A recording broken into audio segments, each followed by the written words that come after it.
Hey everyone, welcome back to another show of the Integrating Investor. I'm very excited to be for today's show. I'm joined by a fabulous guest, Tony Greer. I'll get into Tony in a minute, but I just want to kind of lay it all out. This is continuing with my kind of big tent theme for the show. I'm going to bring people in who have very interesting investment frameworks. This is not an objectivist show, so just keep that in mind, especially if you're going to ask questions. Again, the integrating investor it's not philosophy, right? This is not a show about philosophy, but it is a show about the application of an implicit kind of thinking method, right? So it's a framework show. That's kind of like the subtitle, as I think of it, is like frameworks. And, we got a great guest to kind of hit up, to kind of go on those thread there. So also keep in mind, that this is a recorded session. I'm here with Tony on May 11th, so keep that in mind. It's going to record at a later date. And lastly, just, a periodic reminder, like and share the show, right? I mean, we're trying to grow the audience. It's kind of how social media works. It's not my favorite thing in the world either, but if you just hit that like button, share it with friends, just again, reminder, just hit the like button right from the start. And then you don't have to remember to do it later. And if it really irks you or you find it terrible, or, Tony's hair is a little out of place, which, can happen from now and then, just hit the, unlike it or hit the thumbs down button, I don't care. But this way, if you hit it now, you don't have to remember. And then lastly, even though this is recorded, please use that super chat function. Remember, all the proceeds are going to go to the Ayn Rand Center, so please help support them. And Tony has graciously agreed to answer any super chat questions that we get at a later date. So, just use the super chat function. Tony and I will probably have a follow-up conversation, and I'll make sure to have your questions answered on the next show.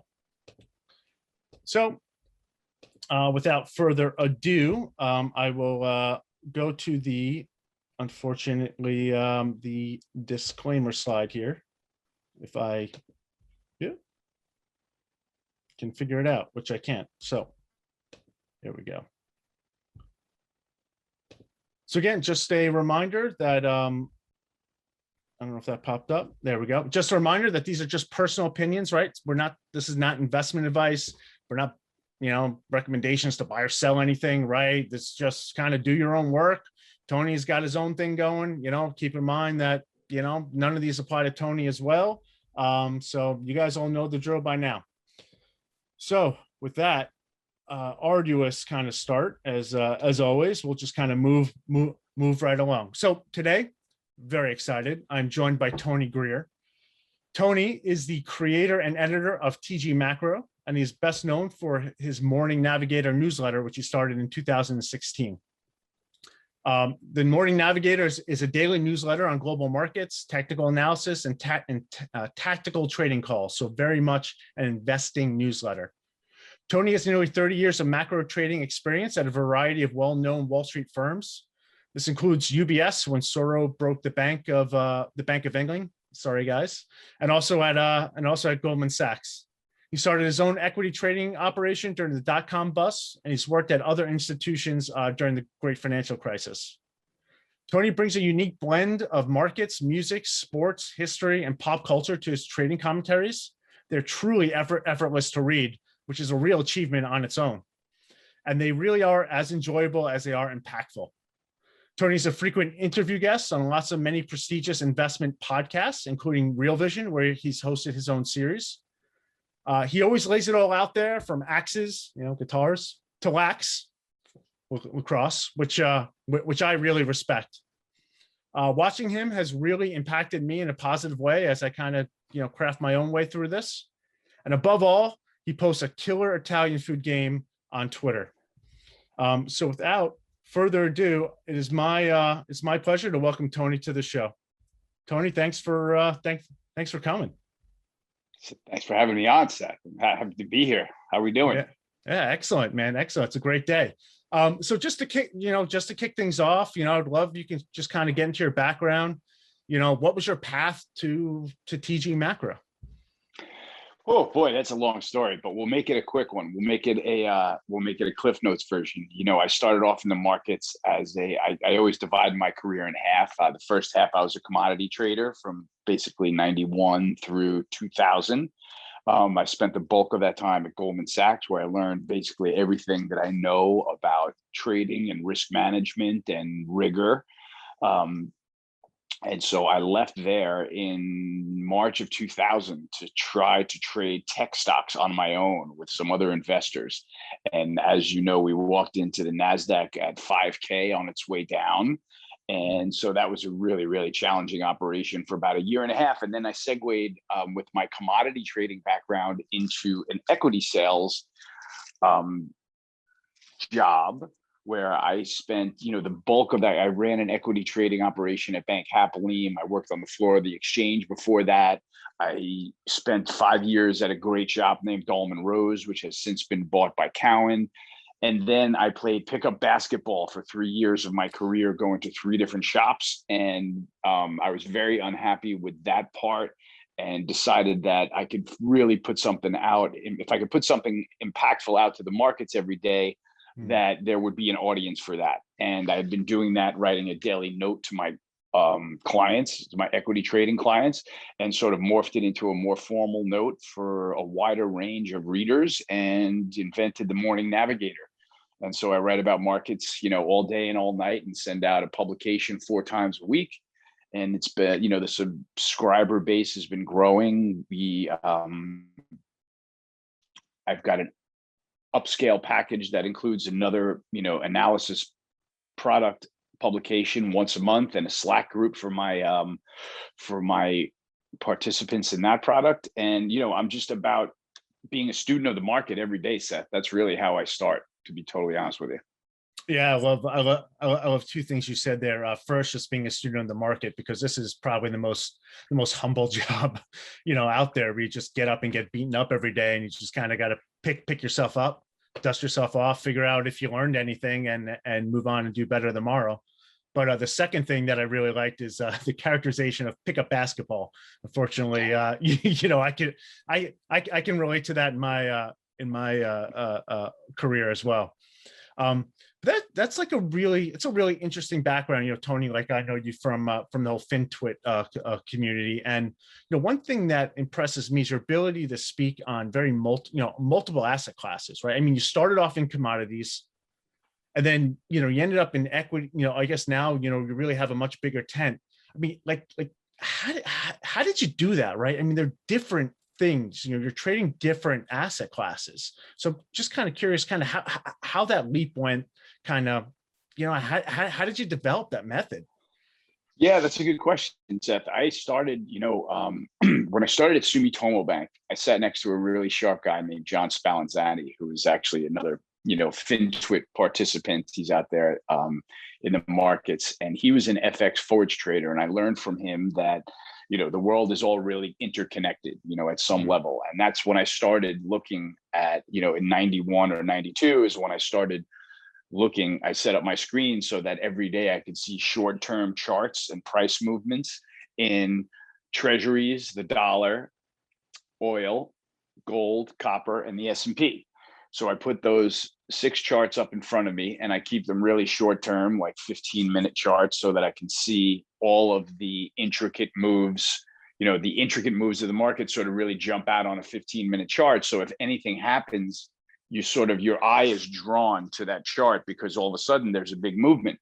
So understanding, something just happened in bonds, and then watching the follow through in the dollar, in the stock market, and then watching how the stock market rotates in response to different, economic events, different data points, et cetera, you start to subconsciously develop a trading relationship between those securities.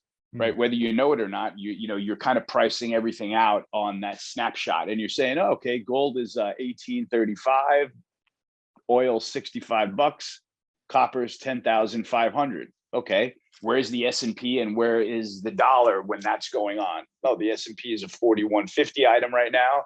Dollar index is about 90.05. So your brain takes a little mental snapshot of that. And then as the relationships with each other change, for example, the dollar starts selling off, gold starts going up, interest rates start rising, you start noticing the machinations of the macro markets. And so I guess after staring at those 6 screens on my Bloomberg every day for 30 years now, and logging on my screens, I can basically, like I tell people that I'm trying to instruct, I can pretty much look at those 6 screens when I wake up in the morning and kind of know everything that's going on in the world. Maybe I need some detail, maybe I need to fill in stories here and there, but I can have a general gist of what's going on in terms of risk.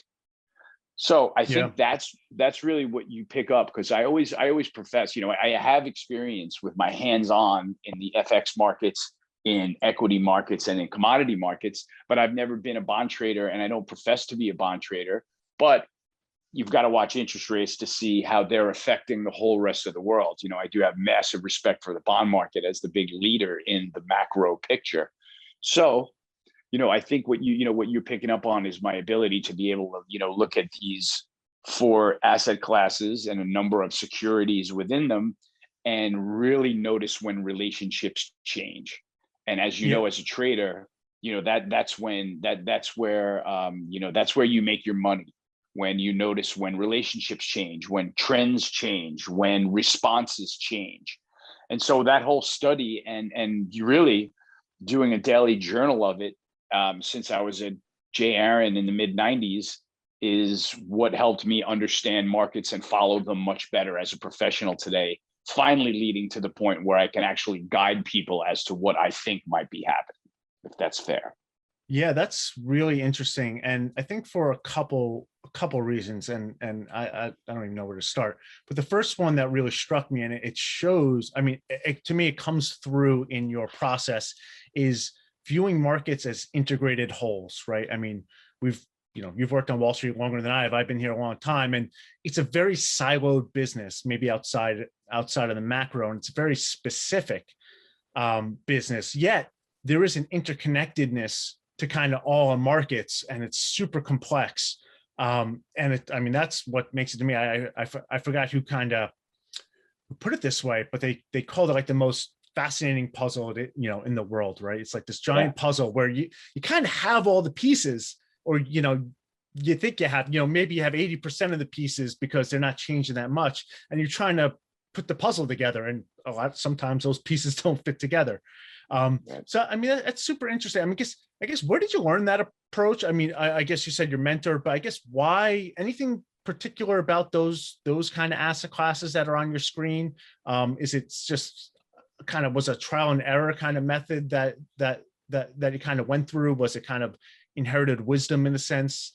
I wonder, if you can maybe talk to our audience, I guess why those asset classes, right? Yeah, well, that covers those 6, if you notice, they cover all 4 asset classes, broadly speaking. So FX, treasuries, commodities, and equities, right? So we've got 3 commodities in that mix. And then we've got the S&P, treasuries, and the dollar. So, from there, you've got a good leg up on a lot that's going on in the world. Yeah. Right.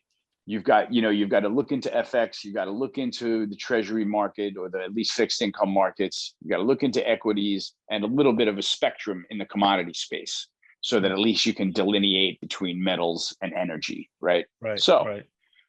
You've got an inflation gauge in there in gold. You've got a cyclical economic gauge in there in copper and oil, potentially. Right. You've got a sort of competitive reading in the dollar index, sort of, weighing the US against other countries.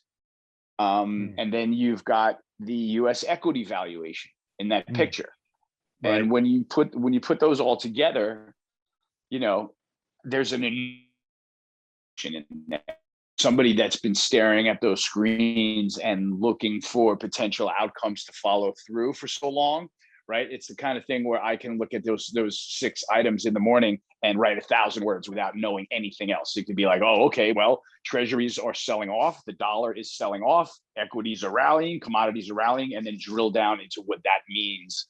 Yeah. Where you want to find is like, the term where the rubber hits the road is finding out what all of that means and how to put on the position in your account so that you profit if you're right. Right. That's the skill. That's the thing right there, right? To fill up the bank account. is the goal. Absolutely. Absolutely. We take, investing is making money from money, or trading, is making money from money, nothing else, but nothing more. It's almost alchemy. If I'd argue it's alchemy, right? Because idea wise, you're making money from thin air. Right. Except it can evaporate as quick as it can, as quick as you can make it. That's the game. Yeah. So that's, what, maybe correct me if I have this wrong, but kind of distilling that process down. It seems like you're looking for, there are only, there's a finite amount of asset classes, and what you're trying to do is take as pure a signal for each specific asset class as you can to start painting a picture of this interconnected whole. Is that kind of a fair way of characterizing? No, that's exactly right, Seth. I think what you just highlighted is that I like to look for tailwinds. Yeah. Right. I like to look for trades that are going to give me where I have FX tailwinds, if possible, interest rate tailwinds, commodity tailwinds. Mm-hmm. Right. Those coming from a commodity background. I always say to people that I'm a tech trader: transportation, energy, and commodities, TEC, right? That's the acronym of what I like to trade. So right. As a transportation, energy, and commodities trader, I start off wanting to find a trending commodity, right? That's mm-hmm. the goal, because commodities, obviously, as we know, trend for long periods of time. There's plenty of time to get in and out of those trends. There's plenty of time to be obnoxiously long in one of those trends or the other way. And I think that's the sort of starting point that I'm looking for, right? If I sat down and I was flat across accounts and you put me in front of a Bloomberg, mm-hmm. the first thing I would be doing is looking for a commodity that was going from the bottom left of my screen to the top right-hand corner of my screen. And then I would start backing out of, is that sustainable? Why is that happening? What can I buy that is going to exploit that move that's taking place, which looks like it still has room to run? Mm-hmm. How much should I buy? What else should I buy? How big should I be? Those are all the things that you kind of teach yourself over time. But I would say that you picked up on the most important thing, is that I am rarely going to put on any trade unless I can say, okay, interest rates are not going to hurt me. The dollar is not going to hurt me. And this commodity movement right now is not going to hurt me. Right. So that's kind of the basis behind what I want. When I want to get into a trades like being long energy and long copper, that rising interest rates aren't necessarily going to hurt you. That a falling dollar isn't going to hurt you. And so you sort of get comfortable in your own trade there, if that's possible. Yeah. That's fair to say. Yeah, no, absolutely. It's like you find that first trend that you're looking for, right? But that's not the end. It's not like, okay, this is it, let me jump in and load the boat, right? Then you have to figure out, that's the real artwork of it, right? Yeah. How do you put together the exposure that you want, right? How much, like I kind of think of this in terms of like, in one kind of mental model, in terms of like collateral, leverage, and volatility, right? It's like, the collateral would be like the item, right? So like, let's say, oh, I love gold, right? Okay, well, how are you going to play gold, right? How much leverage to that gold trade do you want? Do you want to just buy physical bars? Do you want to buy futures? Do you want to buy a gold miner, right? Those all have different leverage to it, and how the volatility of that is going to kind of dictate the amount of leverage that you kind of want exposure to, depending on your whole thesis or so. So I love that approach. It's super interesting, and it's just super complex. That's kind of the hard part of investing. Now, you mentioned that about, commodities. Do you kind of apply that approach to other asset classes or as well? Are there kind of like general overlapping principles that you apply when you are searching for trades, or is maybe commodities a home base? Yeah, I started off like that. I started off with commodities as a home base. That's really the truth, because I find commodities are very friendly to monitoring, right? Mm-hmm. The commodity markets, the futures markets, the physical markets are all, they've all been around for hundreds of years, and they've got very specific ways. We can count futures, we can watch open interest, we can watch, fund speculation levels with the Board of Trade, the Commitment of Traders reports. You can follow physical commodities by reading journals and things like that, and get a real feel for what's going on in that commodity and a real understanding. And especially if you start talking to the merchants in that commodity, you get an instant understanding of what's going on in that particular industry. Mm. So that's a good way to start for me because, as with equities, there's a CEO and there's a set of people involved that are going to be disseminating information that may or may not be 100% accurate. Right. So now you start to get into, I like to follow the commodity markets because I feel like most of that information is real and conflict free. Right. It's just black and white data, and then you have to, drill down into as you mentioned, you get into the artistic side of it in choosing what securities are going to be your weapons. Right. Yeah. And that's where you get down to things like you mentioned, like the first thing I'm going to do is find something friendly on the charts that has a good risk reward profile where I can potentially make 4 and lose 1. I'm going to throw out any ideas that are run by some crazy CEO that I don't like or don't like the way they communicate. Right. And just because, you play the horse, you play the jockey, not the horse. Right. So you got to be a little bit careful with that. And it all of it, when your trade finally lines up, it's very much a eureka moment when the stars line up and you feel like you've got this fundamental trade on in commodities correct thematically. You think you found the security that's just about making the move that you're looking for, but it still feels early. You've got that security in a place where you can put your stop level at a place that looks highly unlikely, but not far away, a nice tight stop loss, and that place where you have, what I call blue sky trading, which is when your idea starts to work and it just starts chugging your way. Yeah. So all of that, you wind up having probably a mosaic of securities that you could potentially trade, right? From ETFs to mines to the actual commodity itself. And then you've got to line up where the risk reward lines up. So like you said, you're comfortable with the risk that you've got on or the leverage that you're expressing, depending on how you want to look at it. Yeah, that's super interesting. And actually, there's a theme there to Tony Greer, right? And that is, so if you go back to the signals that you have up on your screen, right? You're trying to get pure signals, right?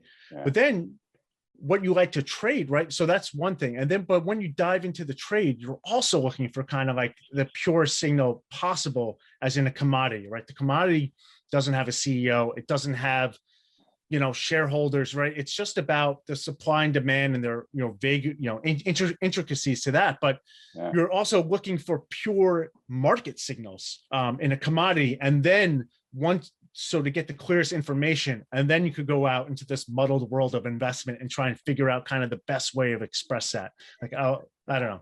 I love that. Yeah. It's like getting, if I'm going to speak philosophically, it's like getting into the concretes of the world, figuring out what's going on in the real world. And then how do I take that and put it into with the best information possible? And how do I take that and then only then go and put it into my investment portfolio in some sort of artistic fashion?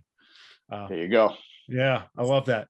Maybe just kind of like switching gears a little bit. I mean, so yeah, you went from Wall Street, right, to TG Macro. I mean, you went from kind of working in the institutional world into starting your own kind of business, your own newsletter. I guess what made you do that? I mean, what needed to be said differently? Right? Like why TG Macro? Well, that's a great point. I love that you said what needed to be said differently. I, as a very tactical trader and a sales trader, I always had my own views of what was going on in the markets. However, worked at a bigger shop that always had a sort of firm view on something, right? Whether it's the sectors that they cover or one of their marquee names that they cover or a marquee commodity that they cover or something like that. So I always had my own voice. And then I always worked at a shop that always had an opinion on, whatever it was. So when do you mind just maybe explaining what a sales trader is, that role, just for people who aren't familiar? Sure. So as an equity sales trader, your goal is to execute as much, generate as much commission dollars as you can, right? You want to be essentially servicing your clients in a way that helps them in a very specific way to their way of trading, giving them the information that you think helps them the most, and in return, generating commissions by getting equity orders to execute for those clients, right? So that's how that's the relationship in equity sales trading between the buy side and the sell side. Yeah, so it's very much like a trade. It's very much a transactional role where you're coming up with investment ideas, right? Like trade ideas, and you're putting them out to clients, basically pitching it to them and saying, "Hey, do you like this idea? Let's go do it." Like I'll connect it to my radio. Yeah. Sure. To some clients, that's how you service them, right? To a family office, to a small fund, with a small hierarchy, you can service them with your ideas, certainly, and they can send over orders and pay you for ideas. You can service them by selling them the firm view, right? Their firm has likely got a staff of analysts that cover a number of different stocks or commodities or topics, or however you want to put it. They're obviously publishing an analysis on those topics, and you can sell that directly to your clients and get paid in return, right? Or, for some of the bigger plain vanilla clients, really, you're not giving them any trade ideas because the orders on their pad aren't really generated by them. They're generated by a PM who's running a massive book, with a massive, different views, et cetera. And that person that you're servicing is an execution trader, and his job is to move the stock on his pad in the most effective manner possible. So that client, you're not exactly servicing with ideas, rather with market data and market information, sort of that you're picking up that you think is, sort of in some way related to what their trading pad is doing at the moment. Potentially, giving them information in a stock that you traded for them, the day before or 2 days before. If they have the same order on their pad, your idea is that you could potentially get that order back. So that's how there are just different types of clients to service in different type of ways across equity sales. But that's the relationship is you have something, you're offering information and looking for a transaction to get paid on in return. That's exactly how it works. Right. So you're in the sales trader role, and then what made you kind of just like, I need to do TG macro, right? Like I imagine that's what it was. It's like, I need to do this. Yeah, there was very much a burning desire to go out on my own. There always has been. Markets offer an unlimited amount of freedom when you get command of them, right? And that's always the way that I've tried to angle my career, is to have a tremendous control of markets so that you could also have tremendous freedom in your life and in your career. So trying to become an expert at markets is what I set out to do. I knew that journaling things was helping me understand markets. So when I was a serious commodity trader at Goldman Sachs, working 24 hours a day, 6 days a week, I journaled everything that went on. Right. I journaled when there were fund buyers in gold and how much they bought. I journaled when clients were nonstop buying base metals from us. I journaled when, the dollar was having this type of relationship with commodities. So I always had a running pad of what was going on. And when I started to realize how much I looked back on that pad, I realized that it would be important and that there was room in the financial world to deliver a really succinct message and give people a chance to sort of drink your Kool-Aid, your market Kool-Aid, and look at the world the way you look at it. And so the other thing on top of it, Seth, was I also, quite honestly, I had a big bet on Donald Trump winning the 2016 election.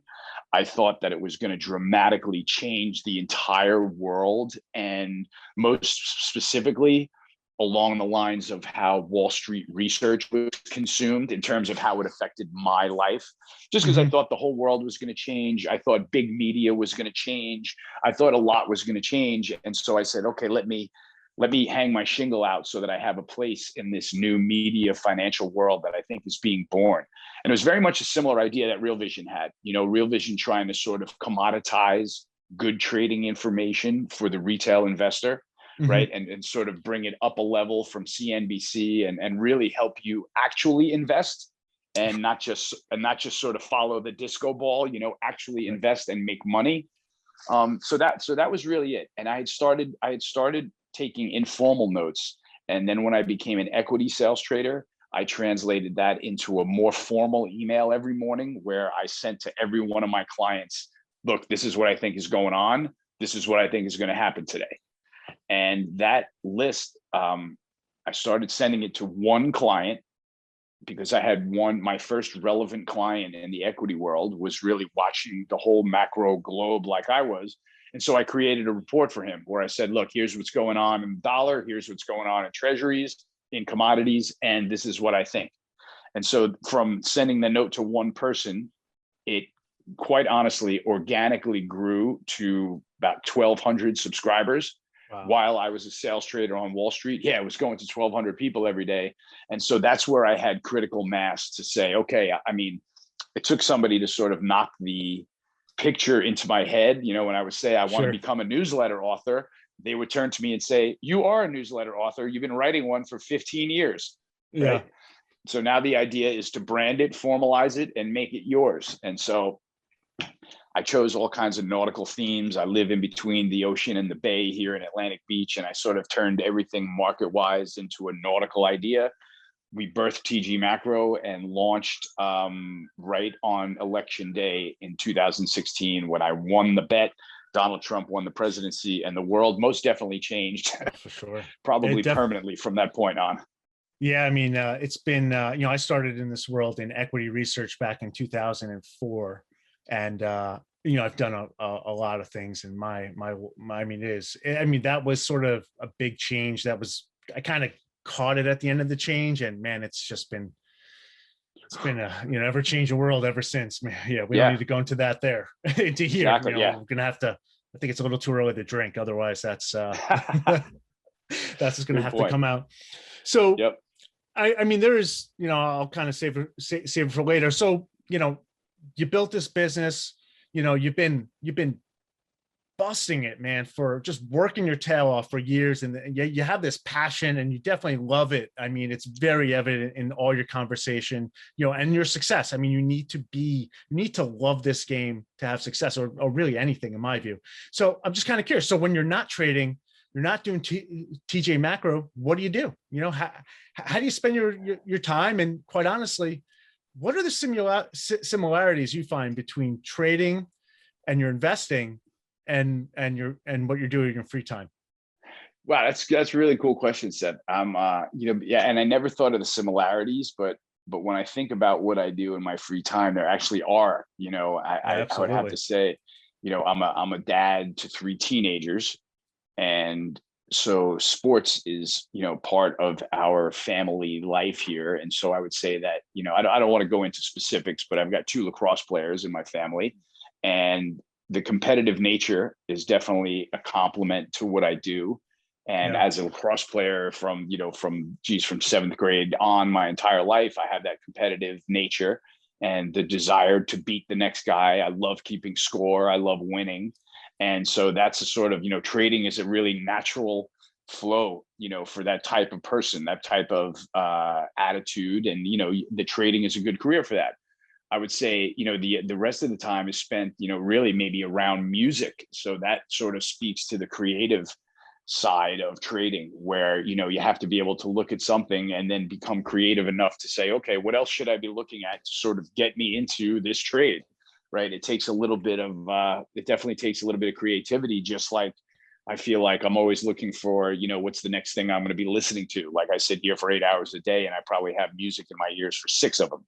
So, enjoying art, and things like that are the things that I like to do outside of work. And it's pretty cool that you pointed out that they actually do have some type of relation to what I do professionally. So that was interesting for me to notice. Yeah, I mean, I'm not gonna get too much into myself, but I've noticed that the things that I do outside of work, I mean, specifically, I'm terrible. I just kind of started, but I started doing Brazilian jiu-jitsu. I've done martial arts, specifically competitive martial arts, for a while, and I noticed there's a lot of overlap between what I do there and kind of how I, and my investing. But Tony, really cool. I just really, I want to thank you for coming on the show. I mean, I want to be respectful of your time. I really appreciate you getting into this kind of conversation. I think it was kind of different. We kind of got, we got to get into your head. And really, my main takeaway is just to see how your process of integration, if I can use that word, right? You have this sort of integration that is very, for me, noticeable in kind of your process. And that's why I just kind of love what you do from, from the trading to the music, right? I mean, it kind of all flows together. Very kind. I'll kick it over to you maybe for a last word, maybe tell people where they can follow you. Sure. You can find me on Twitter at tgmacro.com, although I have to say that I patently do not love Twitter, but that's where someone can reach me if they wanted to find me. My website is tgmacro.com. There's a little bit, there's a little bit more in depth into my background. There's my page of products that I have on there, and a few samples that you can see a little bit about what I do. And nothing. I want to say thank you for noticing that I'm working hard and for asking me to be on your show, and all of that is really uplifting. And I appreciate the way you look at market, Seth. I think it's really it's a great approach, and we need more people like you doing that.